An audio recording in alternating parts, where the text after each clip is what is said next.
Hello and welcome back to Greg's Game Room. Now today I've been thinking a lot about Avengers Endgame and that whole spoilers. Stop watching now if you haven't seen the movie.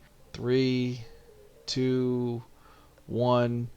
I've been thinking a lot about that whole time travel thing that they do in the second act of the movie, and I think it's confusing a lot of people on as to how it works because most people are thinking of time travel as it exists in movies like Back to the Future. You know, if you go back in time and you change something, then it affects the future. But this type of time travel doesn't work that way, so I thought I would kind of go over it in my mind for both for me and for you. Maybe this will help you out. What I'm going to do here is I'm just going to kind of draw it out in my really crappy old version of Paint Shop Pro that I've been using for many years. First of all, let's talk about the way time travel works in movies that we're familiar with, like Back to the Future. We think of time as being like a line like this, right?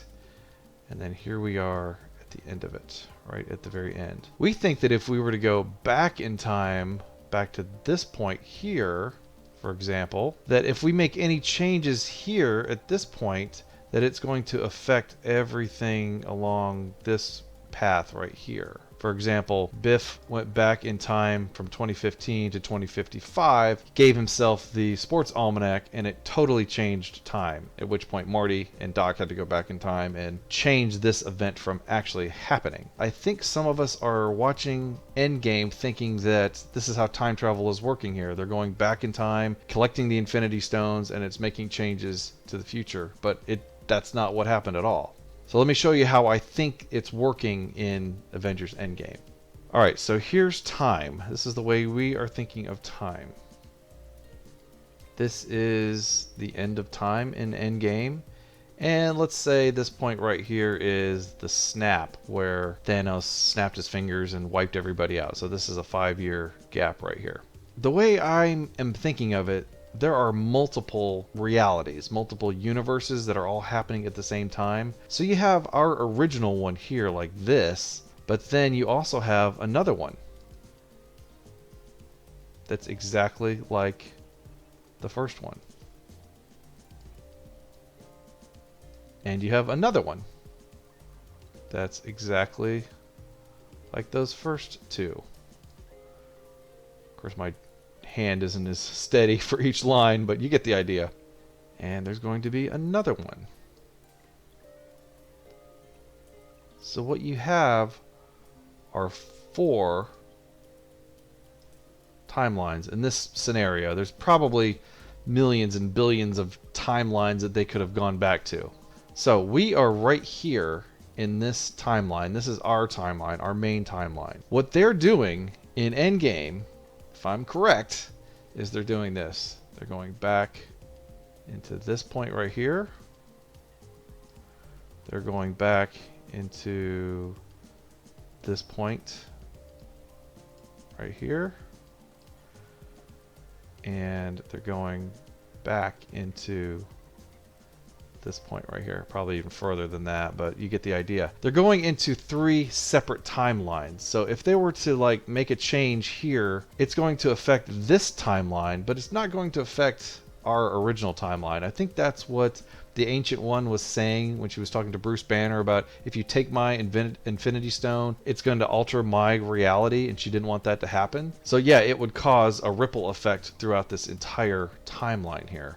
So what they end up doing is they end up coming back to this point, which has not changed. The snap has still happened, as you can see right here. It's still happened, and they're just bringing back, kind of like they're borrowing Infinity Stones from different timelines and bringing it to theirs just long enough for them to be able to correct the timeline. So then, of course, what happens at this point here, right, you know, a little bit here, that's where Tony fixes everything right there. He fixes what happened. So then after Tony fixes everything, Steve has to take back all of these stones back to their original points of origin. So he has to travel back to this point right here, bring that stone back.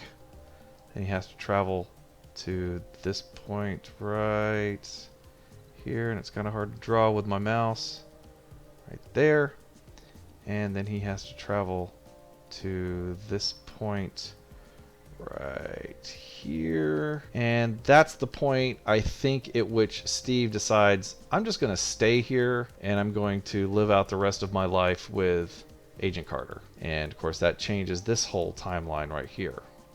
When he decides to eventually come back temporarily, because he was originally in that timeline, he would hop back into that point again right there. And that's where he talks to Falcon and hands off the shield and everything. But he's lived out his entire life to this point right there and jumped back to where he originally started from. So similarly, Gamora, who died in our original timeline, was brought back from a different timeline. So she would have come back from probably this timeline. She came back to that point right there.